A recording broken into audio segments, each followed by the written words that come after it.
Bueno, afortunadamente tenemos los datos nosotros para poder estimar el impacto que ha tenido la reproducción asistida en los nacimientos en Chile.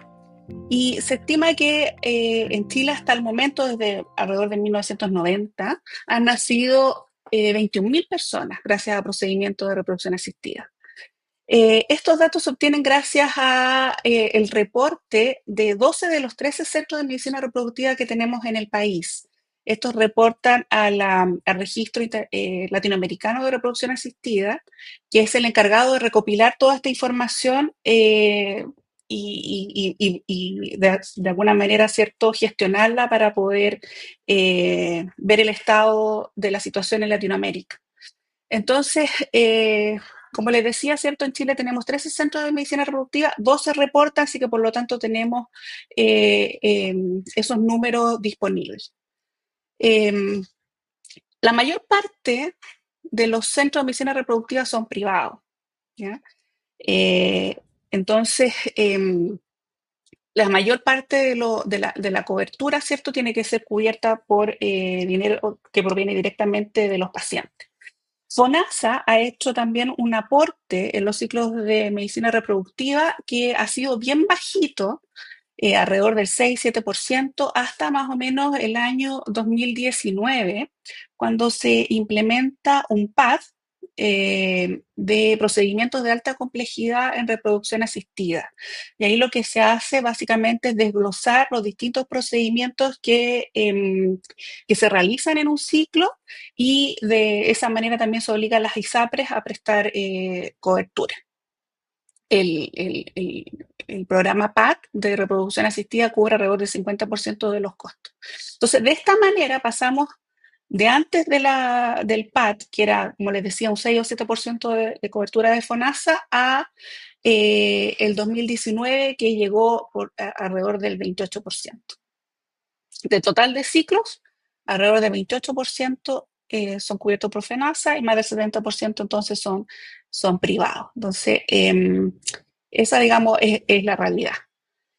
Eh, por otro lado, en relación al contexto de los procedimientos de reproducción asistida en este escenario de baja natalidad que estamos viviendo actualmente en nuestro país, eh, los datos indican que el 2024, ¿cierto? El total de nacimientos en Chile fue un poquito más de 135.000 personas, ¿cierto? Una cifra que ha ido eh, a la baja con los años.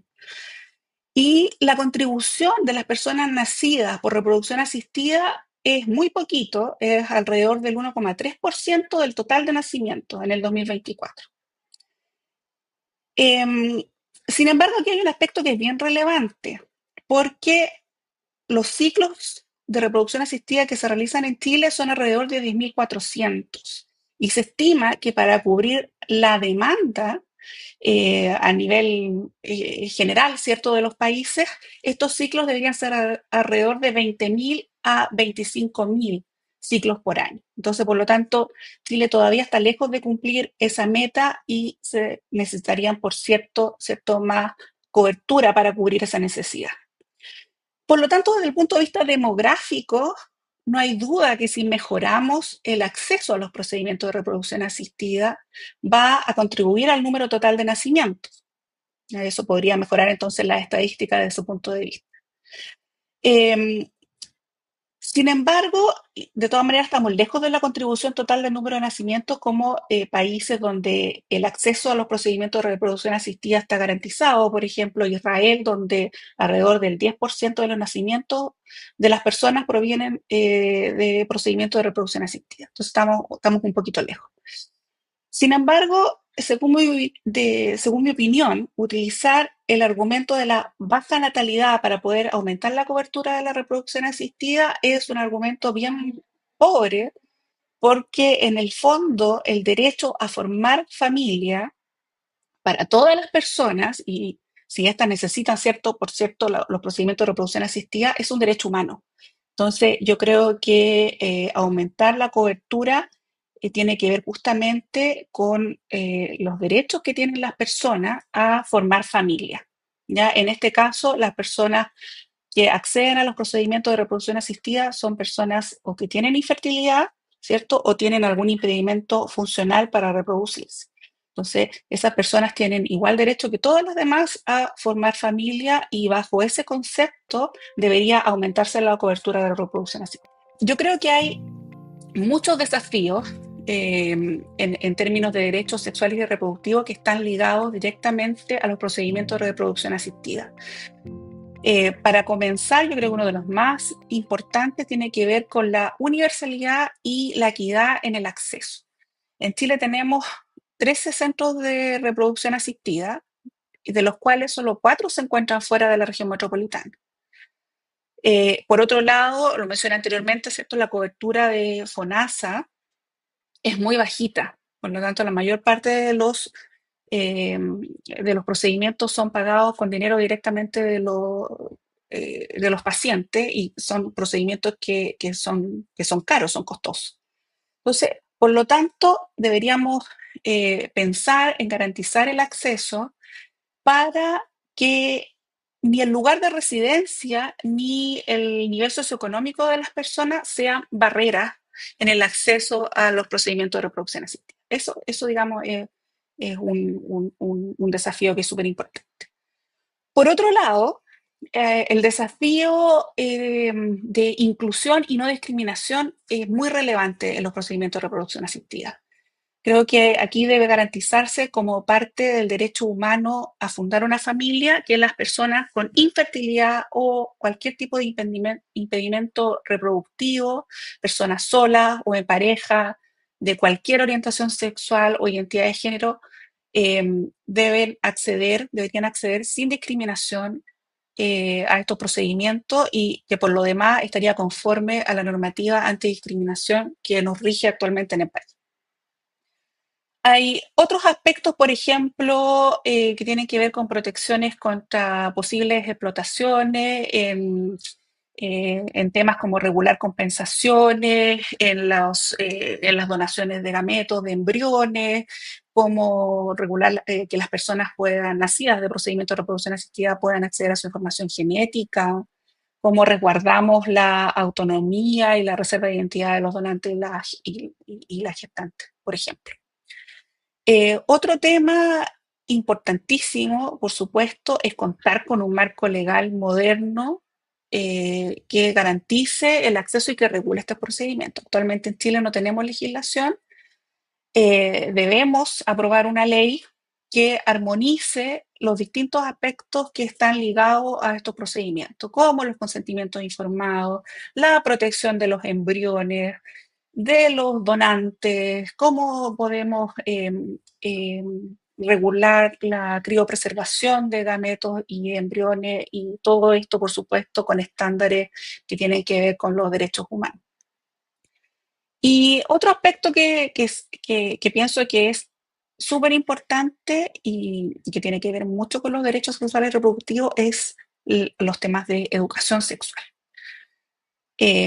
Debemos urgentemente integrar la salud reproductiva y la fertilidad en las temáticas de educación sexual, porque tenemos que potenciar que las personas puedan tomar decisiones informadas sobre su futuro reproductivo y de esa manera ejercer una autonomía reproductiva que sea basada en conocimiento. Esto lo digo esencial para poner un ejemplo de esto. Hay muchas mujeres que no saben, por ejemplo, que eh, su potencial de fertilidad disminuye ya después de los 30 años. Y después de los 35 esa curva se hace aún más pronunciada. Esto es fundamental porque con la incorporación de la mujer al campo laboral y con todos los desafíos que tenemos en la sociedad hoy en día, las mujeres, por ejemplo, quieren alcanzar ciertas metas personales, profesionales, económicas, antes de planificar embarazarse, ¿ya? Y esas metas generalmente se cumplen después de los 30 o 35 años. Entonces hay un desfase ahí entre el logro de las metas personales y lo que dice el reloj biológico, ¿cierto? Que las mujeres son más fértiles antes de los 30 años. Y eso es un gran desconocimiento que existe en la población, ¿ya? Yo creo que esas temáticas tienen que estar incluidas en los planes de educación para que las mujeres puedan tomar decisiones informadas y acceder a procedimientos. Si quieren seguir posponiendo su maternidad, por ejemplo, podrían acceder a criopreservar sus óvulos a edades tempranas donde van a conservar su potencial fértil y así guardarlos para cuando ellas quieran embarazarse a edades más avanzadas. Pero eso en general son los aspectos que creo que son más importantes en el ámbito de los derechos sexuales y reproductivos. Totalmente. Yo creo que totalmente es un aspecto que tiene que estar considerado dentro de una legislación que regula estos procedimientos. El tema de la gestación por sustitución o gestación subrogada tiene que ser incluido en el debate de esta futura ley en Chile. Esta es una temática que es compleja y es un tema que es súper sensible, pero omitirlo va a perpetuar un vacío legal con el que actualmente contamos en Chile, porque en Chile estos procedimientos no están legislados, la gestación subrogada.